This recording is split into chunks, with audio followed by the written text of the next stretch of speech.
Hello and welcome to Frontrunner Motorsport, and it is another busy weekend on the motorsport front. This is the third week in a row where we have a Formula 1 Grand Prix to predict, and they've brought the Formula 2 and 3 twins along for the ride as well. IndyCar, Indy NXT and NASCAR are coming to us from the USA, World Rallycross gets underway, DTM from Norris Ring, Supercars from Townsville, European Le Mans from Imola, Eurocup 3 from Paul Ricard, and TCR Europe from Spa-Francorchamps. So plenty for us to sink our teeth into. I'll predict what I think might happen in this video, and as normal, I will look at those predictions in my weekly roundup next week. So make sure you subscribe to the channel, and let's jump into the video. After the events of the Austrian Grand Prix last weekend, it looks like the sudden surge in performance shown by McLaren and Lando Norris has rattled Max Verstappen. For the first time in a few years, he has a constant threat to his domination. With little time to recover and regroup, I think Max Verstappen may just lose the British Grand Prix, and Lando Norris will take the win. McLaren haven't won their home Grand Prix since Lewis Hamilton took his first of 8 wins at Silverstone in 2008. And what of Lewis Hamilton? If he could manage to win, then it would end a 945-day winless streak. It's not out of the question, with both Mercedes drivers at least looking near the pace. Even if they can't quite match Red Bull or Ferrari, Russell's win in Austria shows if anyone is going to pick up the pieces, it would be Mercedes, and possibly Lewis Hamilton. I don't think it will happen. Lando Norris win from Max Verstappen and Charles Leclerc bouncing back from an atrocious Austrian Grand Prix. Ferrari need a lift, and third and fourth in this race ahead of Mercedes will get them back on track before the 2-week break till Hungary. It'll be the usual story behind. Tsunoda and Gasly in the points, Haas will go backwards, Williams, Stake and Aston Martin nowhere close to the points. It'll be a pretty average race. On to everything else. Formula 2 has been a pain to predict, but I did call Gabriel Bortoleto winning his first race in Austria in the wrong race. So I am determined to get this one right. I think we'll see a couple of drivers who we know are good, but are having a poor 2024.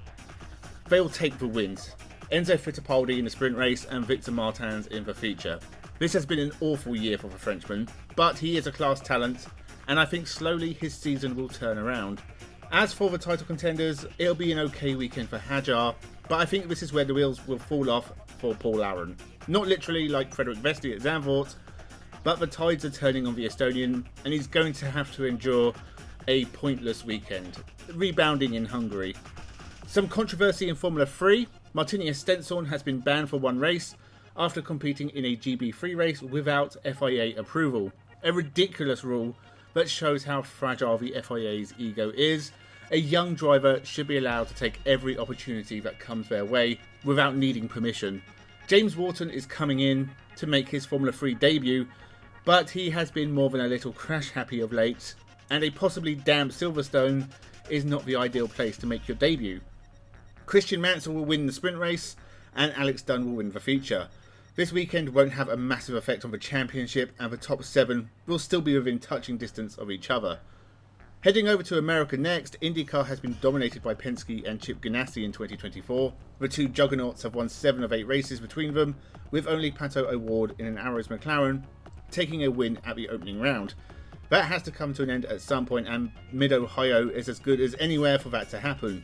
We haven't seen an Andretti win since Nashville last year, where Carl Kirkwood took victory, and he'll end their winless streak here.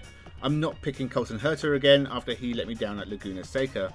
Penske will have a bad race, with Power and McLaughlin getting caught up in a couple of incidents, and Newgarden getting stuck in the lower half of the top 10. Scott Dixon and Alexander Rossi will round out the podium, with Palau and O'Ward fighting for 4th and 5th. Toby Sowery will make his IndyCar debut for Dale Coyne. Whilst a GT racer nowadays, he did finish 3rd in Indy Lights in 2019 and raced a few times in Indy NXT last year. He won't do anything special, and you probably won't see him in IndyCar ever again. On to Indy NXT, which has been dominated by Lewis Foster of late, but Kyle Collette has been right behind him and will finally take his first Indy NXT win ahead of Callum Hedge and Jacob Abel, with Lewis Foster and Jamie Chadwick a few places back. I hope this happens, or Lewis Foster is going to run away with this championship, and that's just not as fun for me.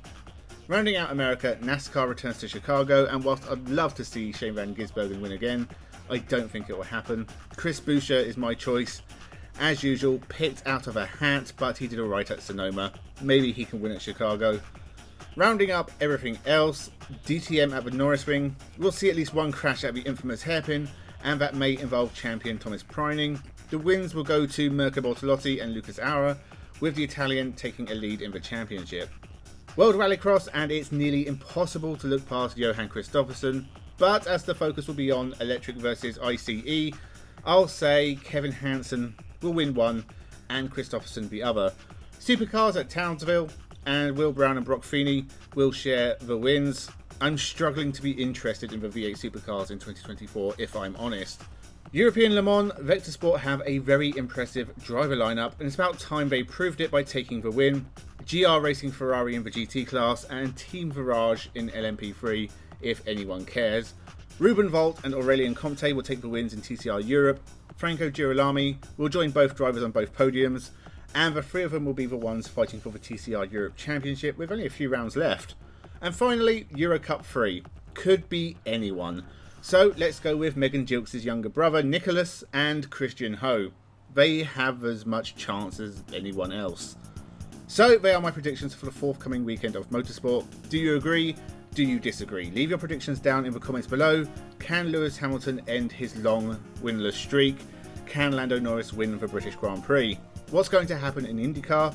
Let me know what you think, and make sure you subscribe to the channel as we head towards 1,500 subscribers, which is my goal for year's end. Thank you very much for watching. Enjoy the Motorsport Fromies and have a good one.